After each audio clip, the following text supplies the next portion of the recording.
good day to you. This is Todd. I'm just a regular dude walking in the Word. Let me ask you a question.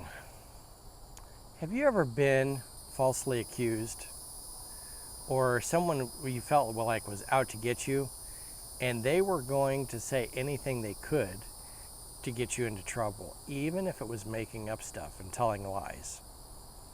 And then sometimes, you refuted the lies and you proved the lies were false, but they made more stuff up about you.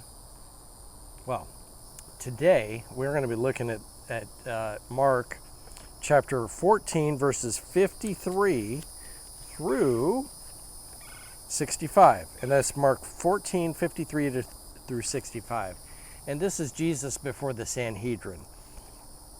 If you remember in the last episode, we talked about Jesus being arrested, okay, and they did this at night because they were, out to get him and kind of do it secretly and underhandedly. Well, the underhanded stuff keeps happening here.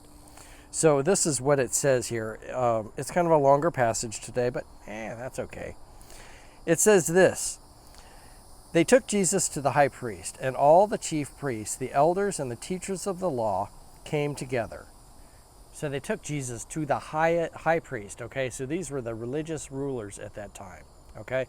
I'd be upset if religious leaders here in the United States came and accused me of something. But that's what they were doing to Jesus. These were the high priests and the elders and the teachers of the law. They came together and they were after Jesus, okay? Verse 54, Peter followed him at a distance, right into the courtyard of the high priest. There he sat with the guards and warmed himself at the fire. Okay, he was just kind of blending in, not trying to, stick out and just kind of see what was going on, spy out what was happening. But he wasn't wanting to stick out, so he just blended in there. Verse 55, the chief priests and the whole Sanhedrin were looking for evidence against Jesus so that they could put him to death. But they didn't find any. Many testified falsely against him, but their statements did not agree. Can you believe this? So they have false testimony. They're making up lies, but you could at least get the liars to agree on what they're lying about. But they couldn't even get the liars to agree on stuff, okay? So, I would say in an accident, if I'm lying about it, the guy drove a blue car. And then my buddy who's also lying said, no, he drove a red car. And then my other buddy who was also lying said, he drove a yellow car. And the police is going, you're all a bunch of liars because none of you can agree on what your lie is. So anyway, that's what's happening here. Verse 57, then some stood up and gave this false testimony against him.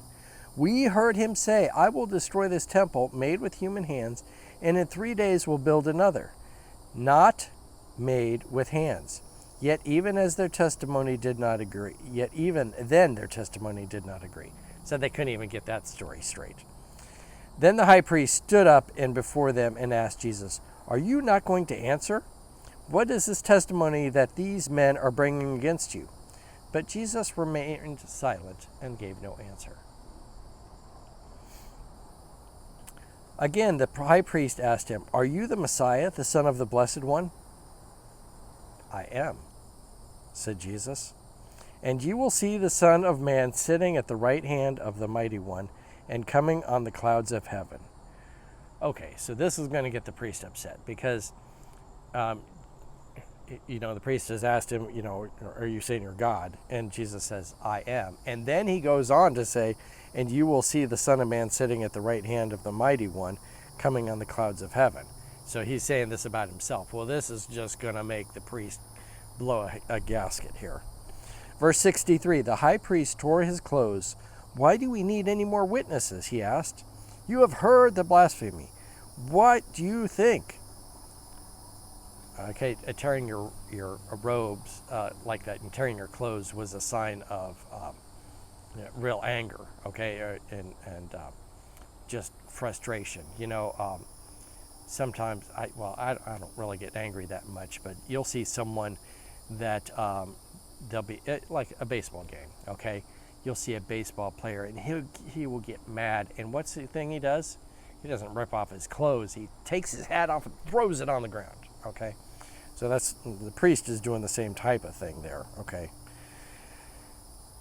They all condemned him as worthy of death. Then some began to spit on him. They blindfolded him and struck him with their fists and said, "Prophesy." And the guards took him and beat him. Okay. Thus begins the persecution and the beatings that will happen all the way up until the crucifixion. So most people, they just got crucified. They didn't get beat up before they got crucified, but that's what's happening with Jesus. He gets beat up before they crucify him. So, and then you wonder why can't he carry the cross? Well, because he's been beat to smithereens before that. So anyway, I just wanted to read this section today. How about Jesus appearing before the Sanhedrin and the lies and everything that they had to make, and they couldn't even get the lies all together. But it was all part of God's plan. That he be crucified. So Jesus wasn't trying to get out of this and refute what they were saying. He was like, it's time for me to be crucified. So anyway, that's it for today. Thanks for watching, and Lord's blessing to you. I'm just a regular dude walking the word, and I will see you tomorrow. Blessings.